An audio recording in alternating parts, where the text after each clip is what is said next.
The last topic I want to talk about is on learning development or training around diversity and inclusion.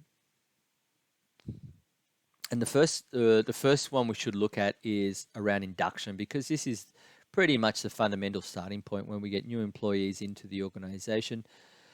We need to make sure that they're up to speed with where our organization sits on these matters. And hopefully, through our recruitment process, part of the recruitment process is about being familiar and committed to our values and our workplace culture, which includes diversity and inclusion. Our employees will be familiar with how important we believe it is in our workplace. And then we're really just formalizing that through the induction process, making sure that from the commencement of their time with us, that they understand what the framework, what our policies and procedures and protocols are, and what that means to them on our expectations of them in upholding them. New employees can also be asked, in some cases, organizations see it appropriate to ask new employees to sign a document to say that they understand it, that they've had the training, they understand the training, and they're committed to applying it. And then that's used as a basis of reaffirming that employee's commitment as they work through our organization to inclusion and diversity. But our learning development should also extend beyond induction to ongoing diversity training. And I talked about that in the previous topic in relation to things such as remedial training, where there's been a breach, for example, and we want to give someone the opportunity to sharpen up their skills and competencies in a particular area, or there's an opportunity where it might be good to refresh. So these are all examples of diversity training, and I just want to break these down a little bit. So the type of things that we would talk about here in terms of diversity training, ongoing diversity training, might be things such as awareness training, where we roll out a new strategy to all employees around diversity. So it might be in a broader area, like this is a new strategy, we've updated our diversity strategy and we want to raise everyone's awareness. Or it might be more specific training. So it might be something like, we're going to do a harmony day. And for that, we're going to ask everyone to look back into their cultural past and to bring something to our Harmony Day meeting where that represents their culture. And then, we're going to, in an informal way, spend a bit of time talking about, this thing that we bought, this artifact. And it might be a bit of food, or it might be, some doll that you bought from that's been in your family for a while that represents something of your cultural heritage, or whatever the case may be. And through that, we're going to also raise awareness around some of the cultural difference. Or we may have someone speak about an area of difference, and it might be around a client's needs and how it's different to our needs, and that's going to be around diversity training, in this case awareness of our clients. So we can have awareness training as something that's really about informing us and educating us about difference that we don't know or understand very well. We can also do preventative training programs, such as how to undertake a proper recruitment process, so it's merit-based and not discriminatory or not biased or not based on prejudices or stereotypes. We can do legal compliance training to support our diversity through things such as, again, anti-discrimination legislation, how to go through, how to have a performance management discussion with an employee without making reference to any factors outside of the workplace. So you're having a performance management discussion with an employee who has commitments outside of work, and how do we broach that topic in a discussion without breaching or stepping over the line in terms of what's appropriate and what's not. So without me unfairly discriminating. So legal compliance training can be around that.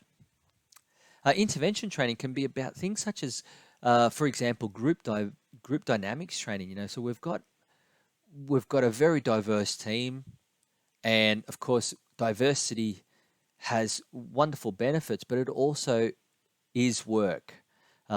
you can't just throw an interesting mix of people together and expect it to, on its own, find its own place. Sometimes it does, but most commonly, as the leader of that group, we need to facilitate that teamwork and cohesion. And that's things such as, for example, getting a group together for group dynamic training where people identify how they like to work. They also can assess how other people within the team like to work and understand the power of that difference, but also understand what are some of the things they have to do to make that mix work, I should say. Intervention training, if you've got a team that's having difficulty working cohesively together, you can do that in terms of diversity training for them to improve their cohesion and understanding.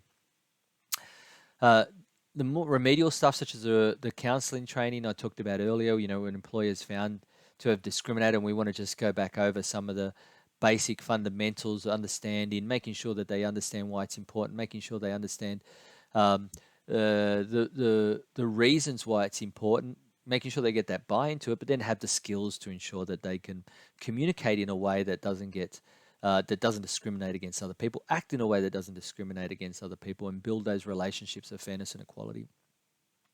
And we may have very similar to the awareness raising one I mentioned earlier. We may have specific cultural training. It might be that you're dealing with a particular client. We may be breaking into new markets, and some of those might be regional. So it might be, we're a city-based organization. We're breaking out into some regional areas, and there's some specific cultural sensitivities that we need to be aware of, difference between city and country. We're going to do a training session so that all stakeholders can be sensitive to that, and we can talk about, what would be appropriate behaviors to be inclusive.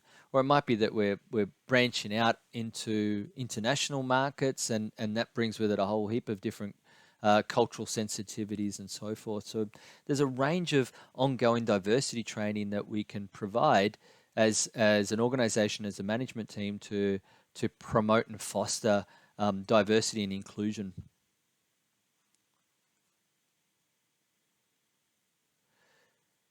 And of course, when we do the key message when we do training around diversity should be about focusing on commonality. So our anchor point really is on what we share, and that sometimes can be a shared vision, a shared purpose, shared similarities, and we have plenty of them. The problem is that often we focus on the differences. So diversity training should avoid reinforcing those differences, but get the narrative based on the things that we have in common, and then build from there the strengths that we bring, that our differences bring. And this helps individuals and groups to break out of those stereotypes that we have.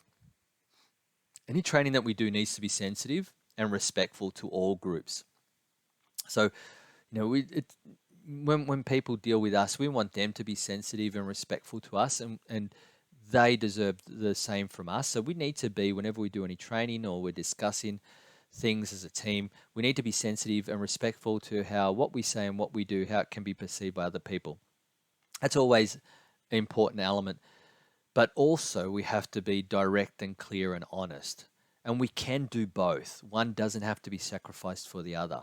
It just means that we need to be focused on behaviors, not on individuals. We need to be objective. We need to be critical of the way that we think, so that we're not basing statements on stereotypes or prejudices or biases, but we're keeping an open mind, and we're focused on the individual, focused on our commonality, looking at our strengths, being respectful, but being clear about what we say and being honest with people, still in that respectful and sensitive way.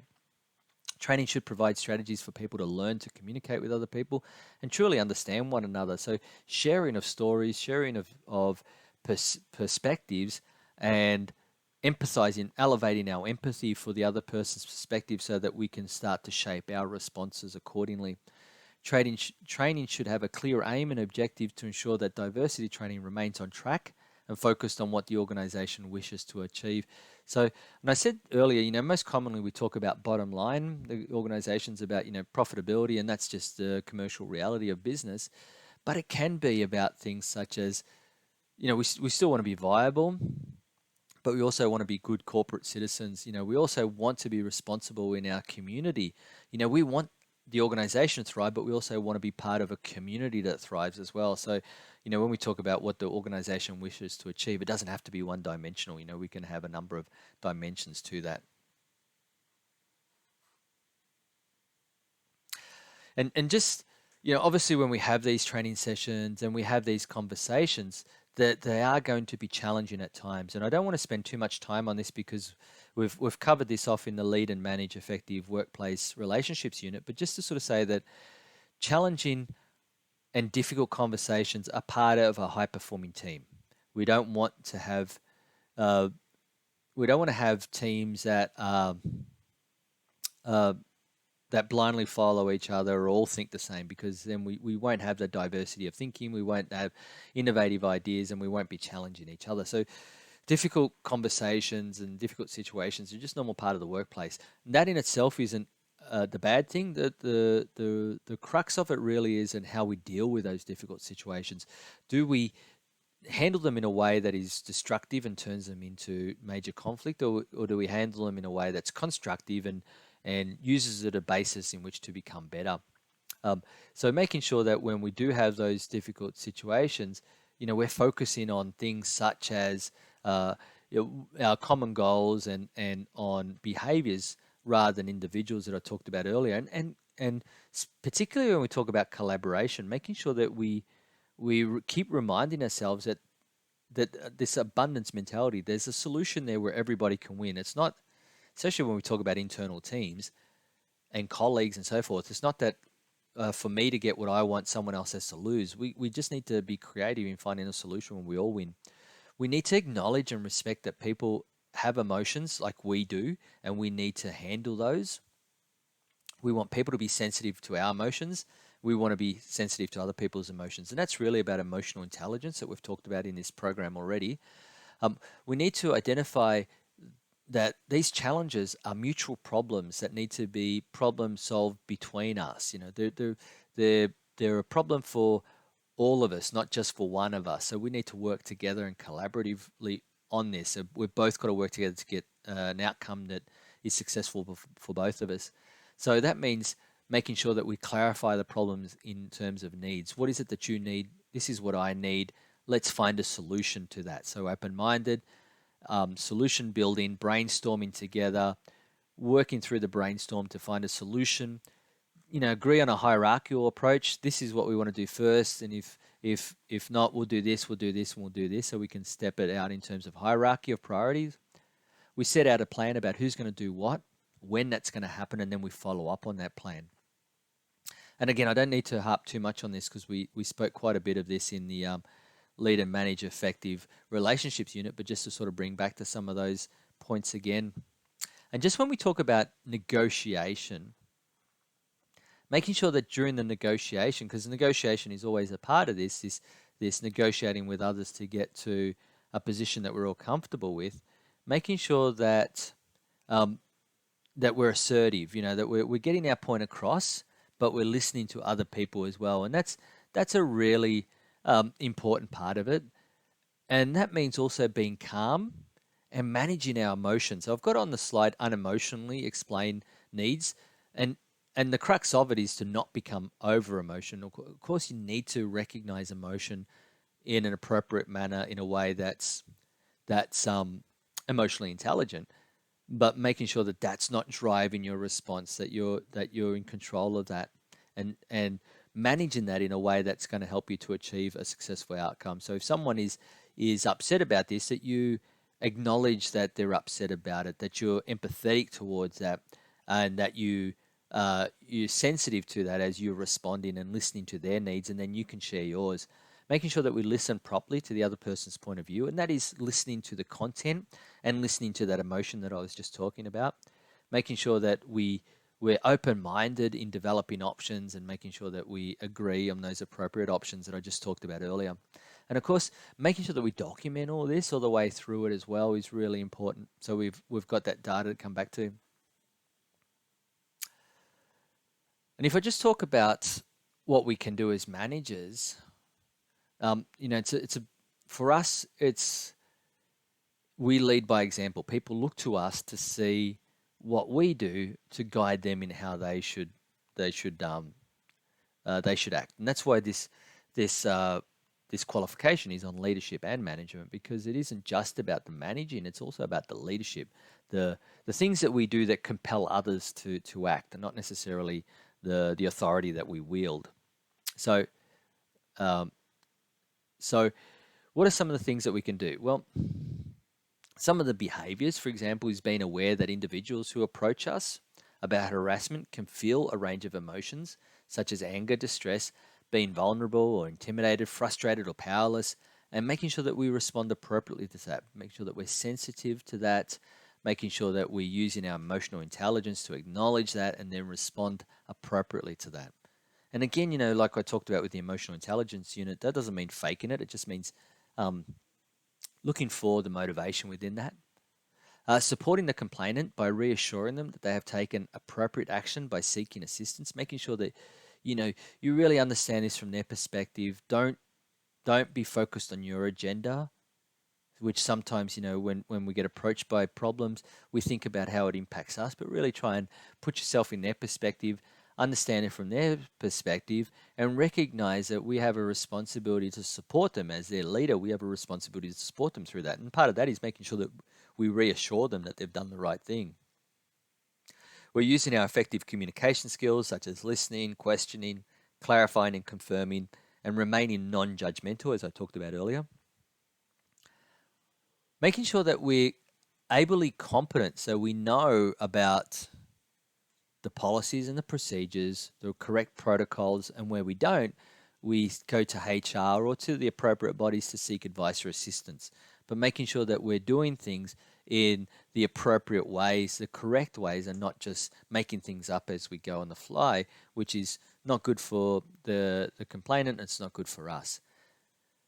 Making sure that we clarify and we're clear on what's acceptable and unacceptable behavior when we're leading our teams and communicating with our teams, making sure that we're monitoring and ensuring that behavior does not reoccur and that the complainant is not victimized either directly or indirectly. So, just because it's not direct doesn't mean there's no victimization occurring. We're looking for indirect um, um, signals as well.